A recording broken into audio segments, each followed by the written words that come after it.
Click backup LED light load shedding এ দেয় 3 ঘন্টার ব্যাকআপ, লাইটের ব্যাকআপ, লাইফের ব্যাকআপ। গত পরশুদিন আমাদের সদর থানায় আমরা জনাব হিরো আলমের বিরুদ্ধে একটি ওয়ারেন্ট আমরা পাই, যেটি হচ্ছে আমাদের নারী শিশু ট্রাইব্যুনাল 1 বগুড়া থেকে একটি ওয়ারেন্ট আমাদের সদর থানায় আসে।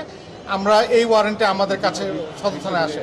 এরই প্রেক্ষিতে আমরা আসলে আজকে জানতে পারি যে হিরো আলম, জনাব হিরো আলম তিনি আসলে বগুড়ায় এসেছেন। আমরা এই তথ্য পাওয়ার পরপরই আমরা বিভিন্নভাবে তাকে খুঁজতে থাকি এবং এক পর্যায়ে আমরা জানতে পারি তিনি আসলে ঢাকায় চলে যাচ্ছেন।